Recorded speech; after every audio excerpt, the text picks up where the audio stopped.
Morning mga buddy, nandito na tayo sa site. Yan po, napakalakas po ang ulan dito sa Doha, Qatar. Ayan po, pupunta na po kami sa trabaho namin. Ngayon ang linya ko ngayon ay nasa nasa water heater ako ngayon. Pag nandito ka sa ibang bansa, karamihan sa mga company ay pag marunong ka sa kahit na anong trabaho, ilalagay ka nila. Pero yun tayo kanong nakaraan nasa AC ako, AC work. Ngayon nandito naman tayo sa heater. Pero walang problema basta sapat lang yung pera na binibigay at yung sahod mo ay wala namang problema pag ang sahod mo ay medyo malaki ng konti. Pero kahit anong trabaho, mga buddy, hindi po tayo maselan. Yan po yung ating partner, si Alam, Engineer Alam. Sa pump room kami gagawa. Yan po yung pump room ng swimming pool. Gagawin namin yung mga calorifier heater. Lalagyan namin ng tubig. Pinapacheck nila sa akin.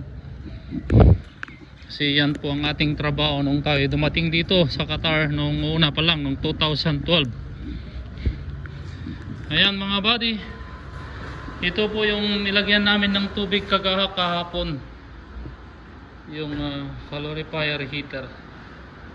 Yan po yung mga heater na nagsusupply sa loob. Dito naman mga buddy sa baba, meron din dito yung heater sa baba. Ito yung supply ng swimming pool. Ito po mga buddy, yung supply sa swimming pool. Yan. Ito po yung aming calorifier heater. Ayan mga buddy, makikita mo dito yung kanyang diagram.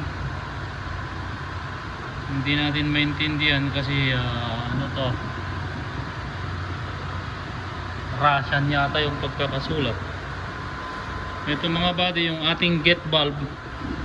Yung gate valve, ito yung supply.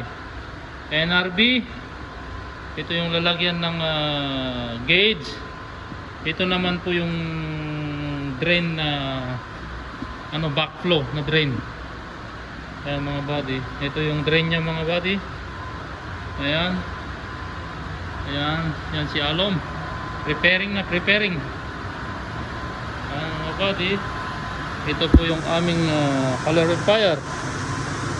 Ito naman po yung submersible pump. Ito po yung ang purpose po ng submersible pump ay siya po yung humihigop ng mga tubig na nanggagaling dito sa ilalim, nilalabas niya, dinadala sa sampit.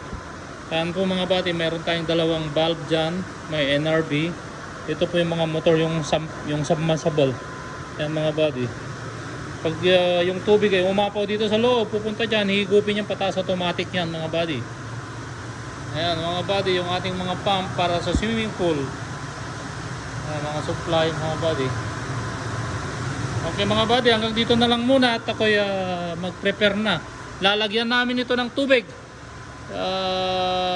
Yung air vent sa taas, tatanggalin ko yun para yung hangin ay lumabas. Pwede naman di tanggalin, pero yan ang procedure Ang gusto ng engineer, tanggalin para mas mabilis siguro.